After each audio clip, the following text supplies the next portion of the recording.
many people might not know the human snake that is John Bercow, and I thought we'd explore this because I think it is actually unique in British politics that something this slimy has ever happened, and it's worth looking at. So let's go to the first article just to show people Mr. Bercow. Bercow asked Labour comrades for forgiveness. So, what was his crime? I don't know. I know. Okay. Being a member of the Conservative Party. That's the crime. Yes. Yeah. So, ex-House of Commons Speaker John Bercow has appealed to members of the Labour Party to grant him forgiveness over his former role as a Conservative MP. Told you. Yep. That's literally the crime. He dared to... I was in a different party. Can I ever have your forgiveness? Yes. And the answer is going to be no, instantly. Well, no, the answer is yes from the crowd, from what I saw. It's only yes for now. Yes. But when John Bercow, it comes a cropper of his new comrades. Do women have cervixes, Mr. Bercow? And he's like, well, I think they might. Well, that's it. You were a Conservative all along. Knew it. Yeah. I mean, there are socialists actually making that response to this, and I stand with them on this. Kick him out. Clearly a snake. It's also predictable. Obvious. Anyway, Yeah. so in here it also says, making his debut at Labour Party conference in Brighton on Monday. I mean, the kind of company someone would keep. Bercow, who switched his allegiance from the Conservatives to Labour in June this year, earned a favourable reaction from the crowd as he referred to himself as a rehabilitated offender, before asking if he was permitted to call Labour Party members his comrades. Losing the word comrade. I mean, unironically. Okay, commie. You were a Conservative MP right until you won. Anyway, so if a lot of foreigners might not know who this man is, this literal snake man. So if we go to the next one here, he's most famous for saying order a lot. Yeah. And don't get me wrong, I actually really did like when he was saying order. Yeah, it is the proper role of the speaker. Yeah. He was better than the previous two in that respect. He had a good delivery on it. Yep. Very theatrical. Everyone shut up, trying to have a debate. Order! It was good. It was good. Yeah, so fair enough on that. But then he got butthurt because... So he did that role because he was a Remainer. Yeah, he did that role for a long time, and then there was some vote that came up, and Bercow decided to twist the rules in a certain way to help his side over the other, and that was against his own party. So let's go to the next one here, which you can see Bercow. I do not identify with the Conservative Party. Because he was a Remainer, and the Conservative Party went Brexit. Yeah. The thing is, Conservatives, is this really a shock to anyone who ever paid attention? Because let's just go to his coat of arms and have a look-see. That's his coat of arms there. A couple of scimitars, ladder. You can see some explanation for all these things. Well, hang on. Let's take a moment to examine the explanations here. Right? So the ladder represents the humble roots of his family. That's fine. That's aspirational. The red and blue and gold balls represent the three main parties. Okay, that's generous to the Liberal Democrats, right?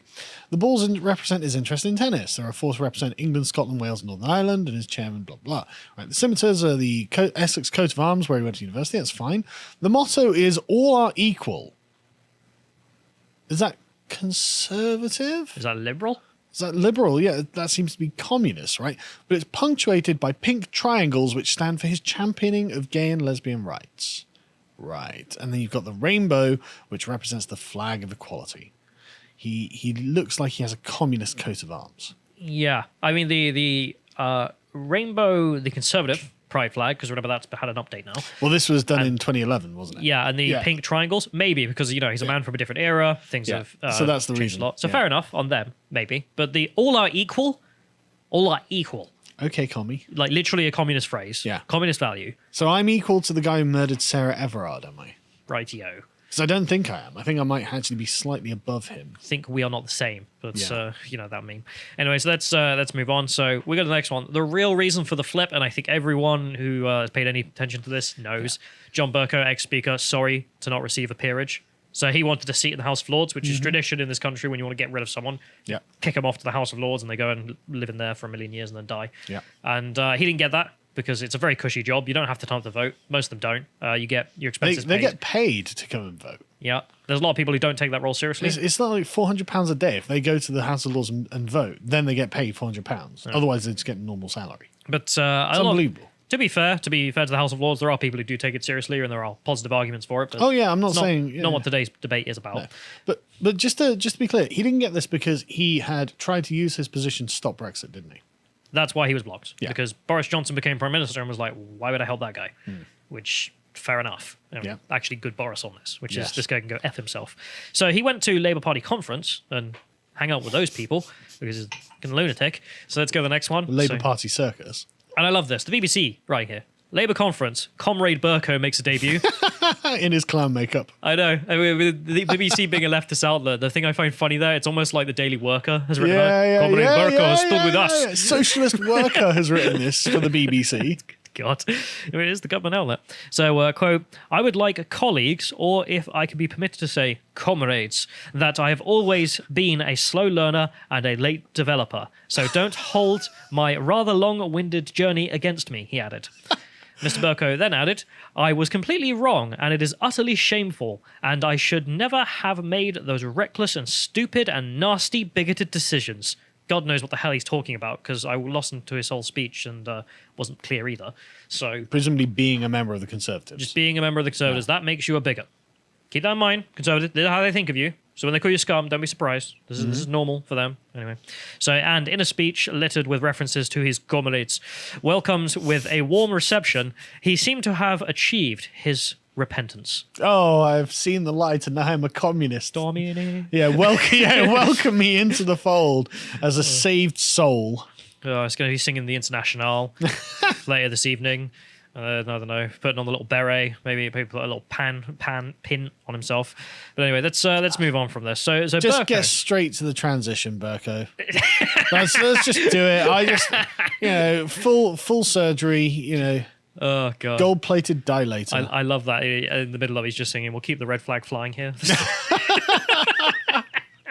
But anyway, the reason I'm talking about this, especially in the human snake that he is because, of course, it's something I don't think has ever happened in British politics. That someone has switched sides has happened in the past. But to then go to the Labour Party and be like, comrades, I stand with you, the Tory MP. Yeah. And you've got the genuine socialists who are also just weirded out by this, and they're right, to be honest, because this is so obviously fake. What? Is it fake, though? I mean, he got a commie coat of arms in 2011. I think this is just a long time coming. Maybe, but it's fake on the basis that this is clearly opportunistic. I mean, the whole life of him seems to be opportunistic as well, yeah, I mean, in the sense that, presuming his constituency of you know. Buckinghamshire or whatever it was, then no one was going to vote commie there. No. So he's waited until out to reveal himself as a true commie. No, because, I mean, he would have come up under Tony Blair, right?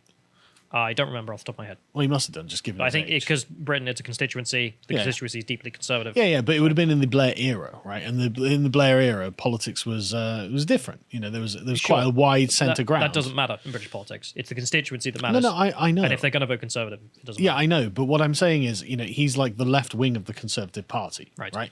And so he's got the blue ribbon, but he's got a commie coat of arms in Buckinghamshire. Just publicly. Yeah, exactly. All right, so and so it's interesting. What this is like basically the Conservatives need to get rid of the Blairites from their faction, and Bercow is kind of an example of that. Going like, oh no, comrades, because Blair was pretty far left. If you're a Conservative member and you disagree, comrade, Yeah. tell me why you disagree. Yeah. Literally. Correct us if you think we're wrong. But we're obviously not. I mean, he's literally calling them comrades. Anyway, so Bercow was obsessed with ordered politics, order, all the rest of it. Yeah. Polite politics, as you might call it. Wonder how he thinks about the scum. Yeah, so let's get this up. So, Rayner, I'm sick of shouting from the sidelines, and I bet y'all's lot are too.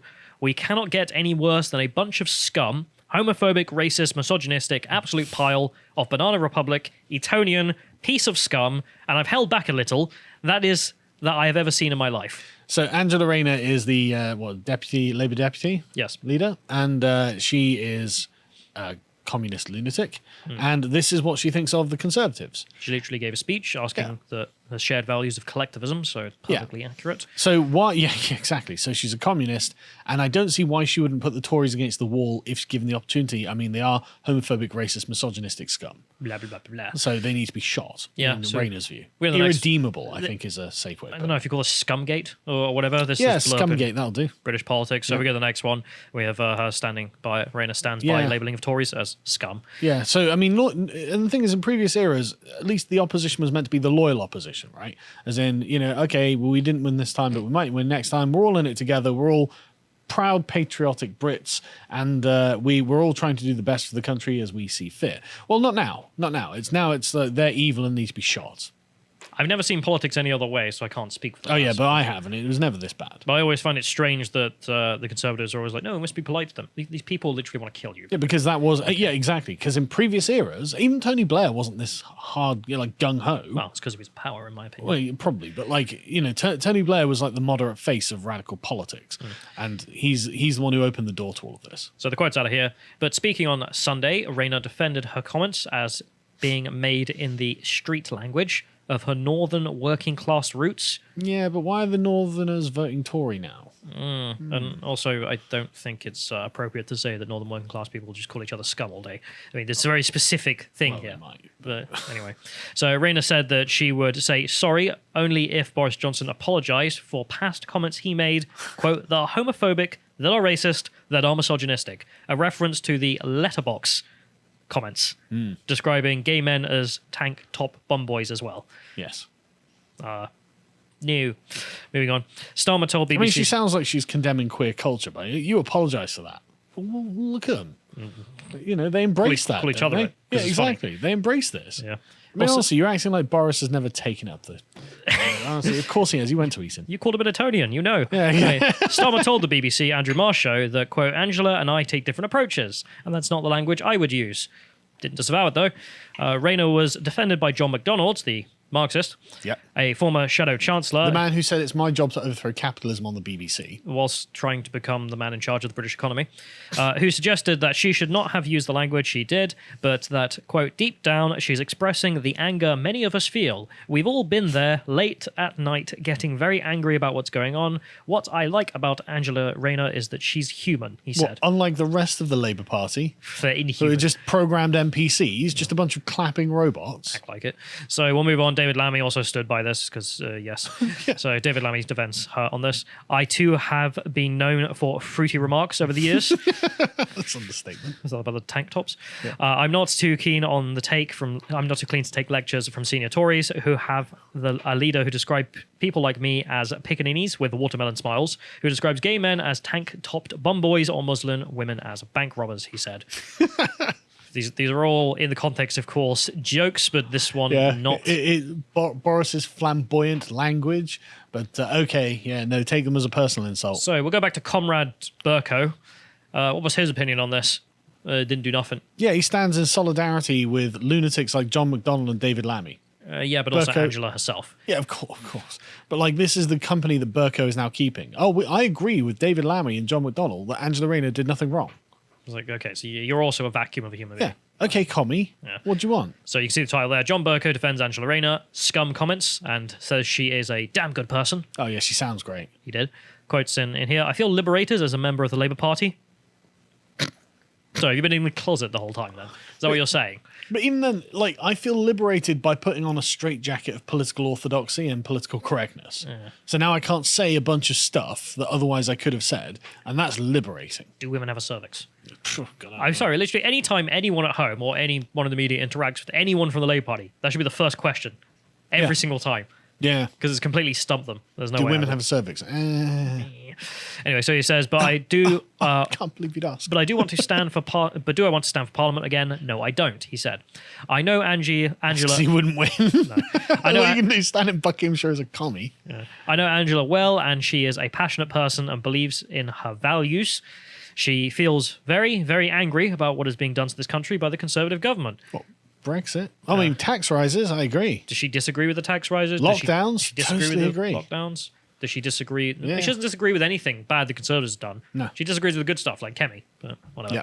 So he says, so if you're asking me, would I plan to use such language? I wouldn't. But people make mistakes, and it's up to Angela to say whether she thinks that it was a mistake or not. Do I think Angela should be damned to... Perdition for one comment? Absolutely not. Angela is a damn good person. She's got strong, good values. See, she shouldn't be damned for her comments, but Boris, I mean, he did say bum boys. He did say letterboxes. Damn him to perdition. Bank robbers. Anyway, so we go to the next one. I found just, people swanning about with him at Labour conference, having a wonderful time that he's there. He's finally come out of the closet. Oh, yeah, of course. I forgot about this. He was basically going around the continent at one point saying order to things. Yeah. Because that's the thing he's famous for. That's it. So he did the same thing here for some guys. If we go to the next one as well, there should be the video here, which is the Comrades video And let's play this clip so we can get this. Just to say, Jonathan, first of all, a big thank you to you for being willing to engage with me at this event. And I would like colleagues, or if I could be permitted to say, comrades. I love it. I love how it's like, you know, the meme, say trans rights, and everyone just claps. Yeah. Yeah, but, you know. Comrade Bercow says trans rights. It's essentially that, but, you know. But SME for Labour. That's a horrible sounding phrase. Yeah. SME. I didn't figure out what that stood for. Here's the full version in case someone wants to go through and listen to it. The audio is even worse than that clip we just showed. Like, it's terrible, so I'm not going to play any clips from this. I got a couple of quotes, though, which I found interesting. So, regardless of what you think, I will not accept that. So, he says, regardless of what you think about my periods in office, I will not accept that I was acting dishonestly in Parliament. What? He said, in a chair at a Labour conference, talking to his comrades after leaving the He was Conservative totally Party. dishonest about what he did regarding the Brexit vote. No, I'm sorry, but like, you're literally at Labour conference, my friend, and you were in Parliament as a Conservative. Yeah. So if you weren't acting dishonestly, what happened? Because you said the thing that changed you was what happened in Parliament, which is Brexit. Look, don't worry about that. Look at my 2011 coat of arms that call me out as a communist. I warned you all before. So. Yeah, exactly. You can't say I was being dishonest. All the evidence was there. He's got us on that front, but it's just so absurd. And he ends it with, the reason I joined the Labour Party is that it speaks to my values. I do not want a career in the Labour Party. You won't get a career because you wouldn't win. Speaks to my values. Your values. You're at a Labour conference. You know, I've been covering this. I've been showing people. Yeah. Everyone's been watching it. What are the Labour values?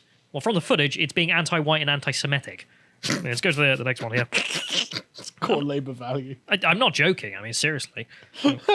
Why else did he have to shout at the audience to stop booing No, the that's a good debate? point. Yeah, I've been really enjoying these Labour conference to bridge ones as well. Take a bugger load of work as well because the 8-hour-long streams I've Yeah, got to go but through. they're so good though, Callum. So the reason I bring it up again is please go watch, do share with your friends because this is Bercow's Labour values, which is no white men, no Jews.